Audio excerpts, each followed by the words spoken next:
Salut l'équipe, on se retrouve pour la vidéo numéro 3. Euh, Là, ça va être super intéressant, je te conseille d'être assez attentif. On va beaucoup lire, on va beaucoup expliquer, on va prendre le temps.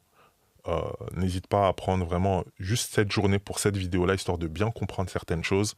Et, euh, et ensuite, voilà, tu pourras passer à la vidéo d'après, mais prends le temps de bien comprendre cette vidéo parce que on va expliquer certaines choses super importantes. La visibilité dans l'entrepreneuriat, réussir avec des principes bibliques. Chapitre 1, le personal branding. Le personal branding. Quand tu lances ton business, il y a une chose essentielle qu'on néglige tous. On néglige tous un petit peu trop souvent. C'est toi-même. C'est toi-même. Souvent, on croit qu'entreprendre, c'est juste avoir l'idée du siècle. Créer une page Instagram, balancer quelques stories et en parler autour de soi. Peut-être que ça marche pour certains. Mais pour la plupart, la réalité est bien différente. Dieu t'a créé unique, avec une histoire, des dons et des talents que personne d'autre n'a. Et pour comprendre ça, on peut même regarder la parabole des talents dans Matthieu 25, 14 à 30. Donc là, l'explication qui était par rapport à ce passage, c'est que dans la parabole des talents, Jésus nous explique ici que Dieu donne à chacun des capacités uniques. Et il attend de nous qu'on les utilise à fond. Ce n'est pas en cachant nos talents qu'on honore Dieu. Absolument pas. Mais en les mettant en avant et en les faisant fructifier. Je vais vous donner un petit exemple.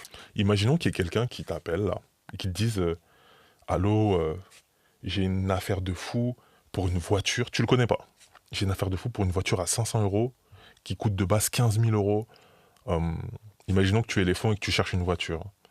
Euh, Viens et tout, demain, si c'est possible, c'est une affaire de fou. Venez, on va y aller ensemble et c'est pour vous. Tu le connais pas.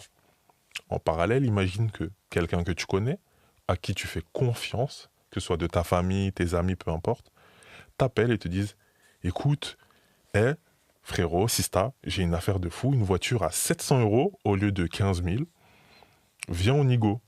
Viens, on y go et tout. Let's go. Potentiellement. Entre les deux. Qui est-ce que tu serais plus apte à écouter? La personne que tu ne connais pas qui te propose moins cher, ou la personne que tu connais, en qui tu fais confiance, qui te propose plus cher? Techniquement, la majorité dirait la personne à qui ils font confiance. Pourquoi ça, à ton avis? Parce qu'ils la connaissent, parce qu'ils lui font confiance, parce qu'ils ont un point d'ancrage avec cette personne, parce qu'ils ont un repère, parce qu'ils connaissent son histoire, ce genre de choses, parce qu'ils ont vu comment cette personne est. C'est exactement la même chose avec le personal branding. En 2025, et surtout depuis, je dirais depuis le Covid, ça s'est encore plus répandu, cette importance, mais surtout en 2024-2025, il est essentiel de créer un personal branding. Pourquoi? Parce que ça crée un effet parasocial chez les gens qui vont te découvrir. Qu'est-ce qu'un effet parasocial? C'est une sorte de relation à sens unique. Par exemple, lorsque tu es sur les réseaux, il y a des gens qui te regardent. Je vais te prendre mon exemple. Il y a des gens qui peuvent me regarder sur ma plateforme Too Lazy et qui commencent à me faire confiance parce qu'ils me voient au quotidien. Parce qu'ils voient comment je m'exprime, ils me voient rigoler, ils voient mes hauts, ils voient mes bas, ils connaissent mon histoire. Et petit à petit, il y a une relation qui se crée à sens unique. Pourquoi? Parce qu'on n'a pas eu d'échange. Mais une relation qui se crée à sens unique de eux vers moi, qui font que petit à petit, ils me font de plus en plus confiance. Parce qu'ils commencent à ressentir qu'ils me connaissent. Et c'est souvent ce qu'utilisent certains influenceurs un petit peu malveillants, de créer cet effet pour arnaquer leur communauté. Parce qu'ils créent cet effet parasocial. Il y a une relation à sens unique. C'est pour ça qu'on peut avoir des histoires comme quoi des créateurs de contenu sont dehors et des personnes qui les suivent ont des attitudes très familières avec eux. Qu'ils viennent leur parler, faire des vannes, prendre dans leurs bras. Pourquoi? Parce qu'ils ont dans leur tête, dans leur conscience, l'impression qu'ils se connaissent. Alors que pas du tout. Et c'est cet effet-là qui crée la confiance. C'est cet effet-là qui a été créé avec ton membre de la famille à qui tu as préféré suivre, même si la voiture était plus chère, plutôt que l'inconnu.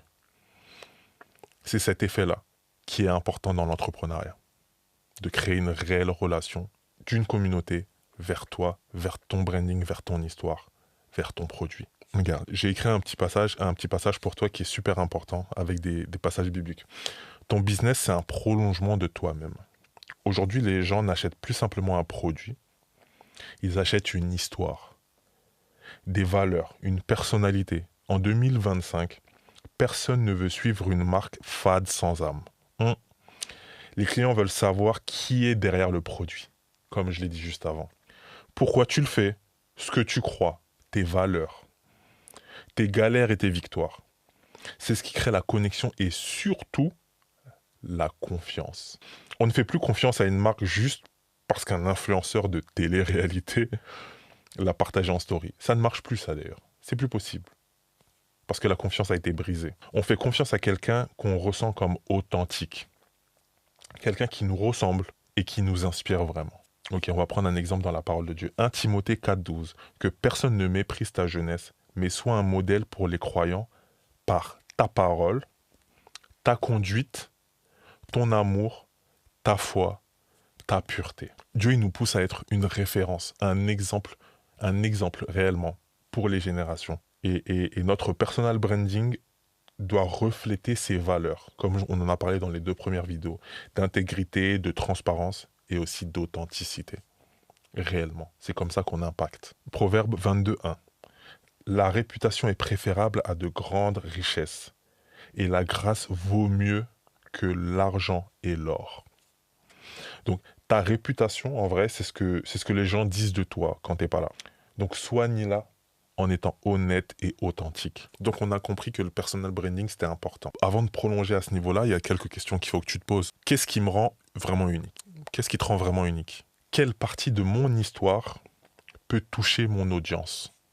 Réponds à ces questions, vraiment, c'est important. Comment puis-je communiquer avec sincérité et transparence? Et qu'est-ce qui fait que mon contenu actuel reflète vraiment qui je suis? Où est-ce que je vais en venir? Pour réussir en 2025, il faut aller dans le personal branding. Il faut que ta marque soit représentée par toi. On ne peut pas, surtout à ce niveau-là, dans le fait où tu ne vis pas de ton entreprise, tu n'as peut-être pas un budget énorme de publicité, tu ne peux plus rester dans l'ombre. Parce que quand tu entreprends avec Christ, tu représentes Christ. Et tu es un témoignage vivant. La Bible dit dans Apocalypse 12:11, si je me souviens bien, qu'ils l'ont vaincu grâce au sang de l'agneau et à la parole de leur témoignage. Tu es un témoignage. Le témoignage est extrêmement puissant. Ta vie est un témoignage. Et lorsque tu entreprends en Christ, tu es un témoignage. Donc ce que je dis moi, c'est qu'il faut entreprendre avec le personal branding. Tu dois incarner le projet que Dieu a mis dans ton cœur, le talent que Dieu a mis dans ton cœur, tu dois l'incarner. En 2025, on achète le producteur et non plus seulement le produit. On achète l'histoire. Les gens achètent l'histoire et pas seulement la qualité. Petite parenthèse que je n'ai pas intégrée là, mais c'est ce qui me permet de le rajouter là aujourd'hui.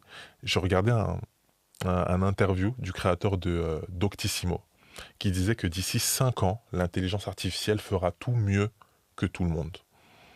C'est-à-dire, elle dépassera les qualités des médecins. Déjà, que c'est déjà incroyable ce qu'elle fait là. Elle dépassera la qualité de tous les entrepreneurs, des graphistes, des codeurs. Il y a beaucoup de métiers qui seront bien plus compétents grâce à l'intelligence artificielle à moindre coût. Et il y en a déjà là actuellement qui techniquement sont déjà dépassés par l'intelligence artificielle. Et il disait que ce qui permettra aux entrepreneurs de se démarquer, c'est leur personal branding. Parce que les gens achèteront chez toi pour ton histoire. Même s'ils trouvent mieux avec l'intelligence artificielle à moindre coût, ils viendront chez toi pour ton histoire. Et personne, dans 5 ans, ne pourra prendre ou faire chuter ton business à cause d'un même produit, d'un plus petit prix, parce que c'est ton histoire, ta vision, ta personnalité qui va permettre à ta marque d'être pérenne, de continuer, de persévérer dans le temps. Donc là, il faut jouer sur le personal branding dès maintenant, construire son histoire. On verra un petit peu plus tard quel type de contenu, j'ai des contenus à vous faire créer, hein. Mais on verra un peu plus tard ce que je vais vous demander de créer comme contenu, quand le créer, comment le créer, les stratégies pour l'appliquer, pour réussir concrètement. Mais on va y aller doucement. Là, on rentre sur le personal branding, l'importance, les valeurs importantes à avoir pour rentrer dans ce thème-là. Ok. Donc, on va passer à un chapitre 2 de ce passage-là. Donc, on est bon. Tu comprends maintenant l'importance du personal branding. Ok, c'est cool. Tu oses te montrer. Ça, on verra comment ça va se passer. Tu veux oser te montrer, en tout cas, parler de toi et te mettre en avant. C'est cool. Mais là, peut-être que tu te dis, je fais ce qu'il faut. Je vais appliquer ce que Kenny me dit de faire comme type de vidéo, de montrer, ok, j'accepte, mais pourquoi les gens ne connectent pas vraiment avec moi? Et franchement, si tu te poses cette question, c'est que tu as déjà fait un gros pas, parce que c'est pas simple. Mais ça ne suffit pas. Il y a une chose qui est encore plus puissante lorsque tu fais du personal branding, qui est même, je dirais, qui ne peut pas être détaché de ce personal branding, et que les gens ressentent immédiatement, que toi tu ressens immédiatement lorsque tu regardes du contenu, c'est l'authenticité. Donc pose-toi cette question. Est-ce que toi, tu es vraiment authentique lorsque tu communiques, ou lorsque tu vas communiquer, commence à communiquer sur les réseaux, ou lorsque tu le fais déjà? Est-ce que tu es vraiment authentique? Est-ce que tu es transparent sur qui tu es? Est-ce que ce que tu ressens et ce que tu vis, tu le partages réellement? Prends le temps de te poser ces questions-là. C'est la grosse erreur que beaucoup d'entrepreneurs chrétiens font. C'est une réalité. On se dit qu'on doit absolument renvoyer l'image parfaite du chrétien, modèle. Tu vois sûrement ce que je veux dire, le gars ou la fille qui semble avoir une vie de prière parfaite, qui n'a aucun doute, aucune galère, et qui réussit tout sans même transpirer. Mais soyons vrais 2 secondes. Personne n'est comme ça. Personne n'a cette vie parfaite. Toi, tu l'as pas. Moi, je l'ai pas. Ton pasteur, mon pasteur, ils ne l'ont pas. Et si tu passes ton temps à jouer ce rôle, ou si tu veux commencer à te montrer, mais tu veux jouer ce rôle, personne ne va s'identifier à toi. Parce que personne n'est comme ça. Et devine, si personne ne s'identifie à toi, devine quoi? Personne ne commandera ou n'achètera chez toi. Personne ne te suivra, personne ne s'intéressera à ton histoire. Et pourtant, c'est exactement ce que les gens recherchent aujourd'hui. De s'identifier, de se reconnaître dans l'histoire, dans les difficultés, dans la vie d'une personne en face. Et c'est ce qui crée cette confiance, cette réciprocité d'émotions en mode, ok, je ressens, je me sens concerné par ce qu'il dit là, ce Kenny. Je me sens concerné par ces hauts et ces bas là. Je me vois en lui. Les gens aujourd'hui, ils fantasment plus sur les stars parfaites. C'est plus ça maintenant. C'est plus comme avant où il y avait cette envie d'avoir une illusion, d'avoir une distance entre les gens qu'ils voyaient en mode fanatique. Waouh, Paris Hilton, waouh. C'est plus comme ça maintenant. Maintenant les gens veulent des gens vrais, authentiques, qui osent dire, ouah, là c'est difficile. Là ça a été difficile pour moi cette journée, mais vas-y on va se relever. Mais c'est chaud. Là Dieu m'a relevé, mais j'étais à 2 doigts de lâcher. Ah ouais, là j'ai galéré, mais j'ai persévéré. Tu vois, les gens ils ont besoin d'entendre ça, parce que c'est ce qu'ils traversent quotidiennement. Les gens veulent une vraie personne, pas juste un avatar qui essaye de créer une histoire à vendre ou de leur mettre de la poudre aux yeux. Tu n'es pas une grande multinationale. Tu n'as peut-être pas un magnifique bureau avec une vue sur Paris 16. Peut-être qu'en ce moment, ton entreprise, c'est ta chambre, ton téléphone et ton ordinateur. Mais tu sais quoi? C'est OK. C'est même très bien de commencer comme ça. Être authentique, c'est montrer que ta réalité actuelle n'est pas ton objectif final. Ça t'empêche pas d'être ambitieux, hein. Genre, regarde, la Bible dit dans Hébreux 11:1, « Or la foi est une ferme assurance des choses qu'on espère, une démonstration de celles qu'on ne voit pas. » Donc, la foi, c'est exactement ça. Tu vois pas encore le résultat final, mais tu es persuadé que ça va arriver. Et même si tu es vrai pendant le processus, tu es transparent, tu es honnête sur ta réalité actuelle, ça ne t'empêche pas d'affirmer avec conviction que Dieu, il va agir dans ta vie. Et c'est ça être authentique. C'est ça être authentique en Christ. Ce n'est pas juste voir sa situation, c'est être réel avec sa situation, mais ne pas agir selon sa situation, mais selon sa foi. Et c'est comme ça qu'on impacte.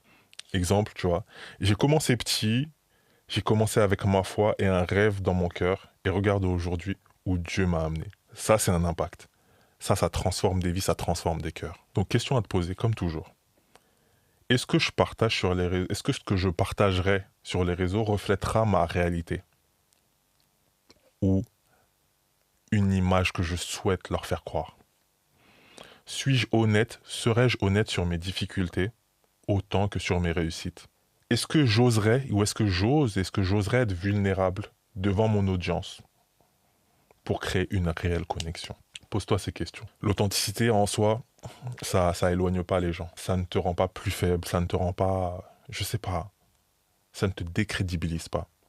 Ça crée des connexions réelles et profondes. Donc prends ce temps de réellement penser à cette authenticité que tu dois créer, cette réalité que tu dois créer avant de passer à la prochaine vidéo.